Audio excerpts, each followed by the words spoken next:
Tu vas programmer ta propre calculatrice et pour cela tu vas avoir besoin de la notion de pile.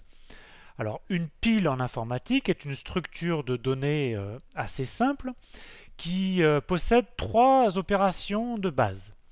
La première opération c'est empiler, c'est-à-dire qu'on peut rajouter une donnée en haut de la pile. La deuxième opération, c'est dépiler, c'est-à-dire on peut retirer l'élément du haut de la pile et lire la valeur associée à cet élément. Et la dernière opération, c'est un test pour savoir si la pile est vide. Donc on a une fonction est-ce que la pile est vide qui renvoie vrai ou faux. C'est les trois seules opérations dont on aura besoin. Et donc on peut faire l'analogie avec une pile d'assiettes. Et sur chaque assiette, on a une donnée. Alors ici, on a une pile avec des entiers. Ici, on aurait une pile avec des chaînes. Et pour chacune de ces piles, on a accès à l'élément du haut de la pile. Donc on retire l'élément du haut de la pile et on lit la valeur. Donc là, si on veut dépiler, on va retirer l'assiette du haut et on va lire 6. Là, si on dépile, on va retirer l'assiette du haut et on lit quart. Et voilà un exemple d'une pile vide. Voyons un exemple de la fonction empiler. On a ici une pile où le sommet c'est A, en dessous c'est Z, en dessous c'est U, et on veut rajouter la donnée J. Et bien donc on rajoute l'assiette en haut de la pile, et maintenant le haut de la pile c'est J, en dessous c'est A, en dessous c'est Z, en dessous c'est U, et on n'a plus accès directement à l'assiette A, ni à celle d'en dessous. On a accès maintenant qu'à l'assiette du haut qui contient J.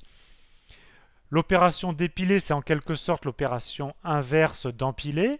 Donc on a ici une assiette B qui est tout en haut et en dessous K, S, X.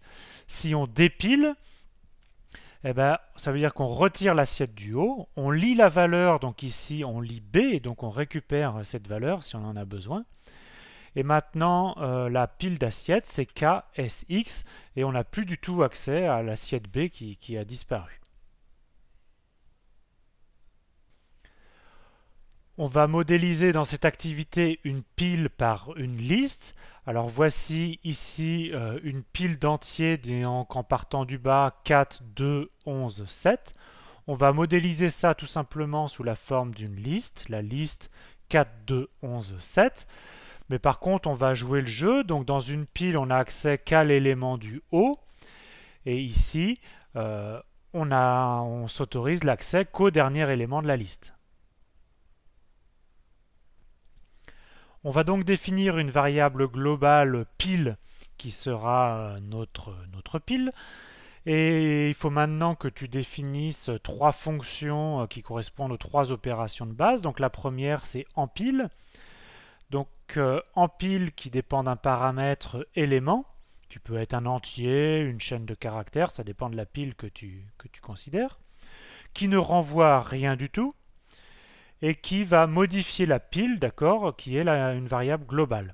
Donc voyons un exemple. Si au départ pile vaut 5, 1, 3, donc 3 c'est l'élément en haut de la pile, et que tu veux rajouter 8 en haut, donc tu exécutes la commande empile 8, alors maintenant la pile doit valoir 5, 1, 3 et 8 tout en haut de la pile. Si tu exécute empile 6, alors ça veut dire que tu rajoutes 6 tout en haut de la pile, et la pile vaut maintenant 5, 1, 3, 8, 6. Alors l'opération dépile est elle aussi très facile à programmer. Donc dépile ne prend rien en argument. Par contre, elle renvoie la valeur de l'élément en haut de la pile. Et bien sûr, elle modifie la pile, c'est-à-dire qu'elle a retiré l'élément du haut de la pile, donc la pile contient un élément de moins. Alors voyons un exemple. Si au départ la pile vaut 13, 4, 9 et qu'on exécute l'instruction dépile, alors cette instruction va renvoyer la valeur 9 qui était l'élément au sommet de la pile et elle retire l'élément du haut de la pile et donc la pile vaut maintenant 13, 4. Donc encore une fois, la pile est une variable globale qu'on a modifiée dans la fonction. Si on réexécute encore une fois l'instruction dépile, eh ben ça renvoie l'élément du haut de la pile, donc ça renvoie 4, et ça le retire, et donc la pile vaut maintenant 13. Et si on réexécutait une dernière fois dépile, eh ben ça renverrait 13, et la pile serait maintenant la pile vide.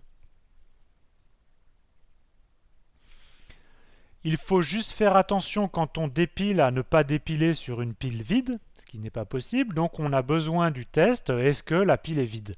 Alors c'est la troisième fonction que tu dois programmer, une fonction pile est vide, qui ne prend rien en argument et qui renvoie vrai ou faux selon que la pile est vide ou pas. Cette fonction ne fait rien sur la pile, elle ne change pas la pile, qu'elle soit vide ou pas. Alors les exemples, évidemment, c'est ce que tu penses. Si la pile n'est pas vide, alors cette fonction-là renvoie faux. Et si la pile est vide, alors elle renvoie vrai. Donc pour nous, une pile vide, ça correspond à une liste vide, donc qui s'écrit crochet ouvrant, crochet fermant. Et comment est-ce qu'on teste si une liste est vide? Eh bien, une liste est vide si et seulement si sa longueur est 0. Alors voyons ce que tu dois obtenir une fois que tu as programmé ces trois fonctions de base. Donc tout d'abord, tu définis une pile par une liste d'éléments, ici 4, 5, 6, et c'est 6 qui est en haut de la pile. Tu dois définir une fonction en pile qui dépend d'un paramètre élément. Et cette fonction doit commencer directement par l'instruction globale pile pour dire que pile est une variable globale que tu vas modifier à l'intérieur de ta fonction. Donc il faut absolument commencer par ça pour garder une trace des modifications en dehors de ta fonction. Donc ensuite, on va afficher la valeur de la pile avant d'empiler. On va empiler 7 et après on va regarder ce que vaut la pile. Alors voyons voir. La pile avant c'est bien 4, 5, 6. Là on empile 7 et maintenant la pile après c'est 4, 5, 6, 7. On fait la même chose pour l'opération d'épiler. On repart d'une pile qui vaut 4, 5, 6. Tu dois définir une fonction d'épile mais qui ne dépend d'aucun argument, mais qui par contre, comme tout à l'heure, doit commencer par global pile parce que tu vas modifier la pile à l'intérieur de cette fonction. Donc on affiche la pile avant, ensuite on va dépiler et donc on récupère la valeur du haut de la pile et je l'appelle val. On va afficher cette valeur et on va afficher l'état de la pile. Alors voyons tout ça. La pile avant c'est bien 4, 5, 6. Maintenant je dépile. La valeur dépilée c'est 6, c'était la valeur du haut de la pile. Et la pile après vaut bien juste 4, 5. La troisième fonction que tu dois programmer c'est une fonction pile est vide. Alors ici, elle ne va pas modifier la pile, donc tu n'as pas besoin de déclarer que pile est une variable globale pour cette fonction. Et on va faire deux tests avec le 4, 5, 6 et puis avec une pile vide. Et donc, pour 4, 5, 6, est-ce que la pile est vide? Il renvoie faux. Et pour la pile vide, il renvoie vrai.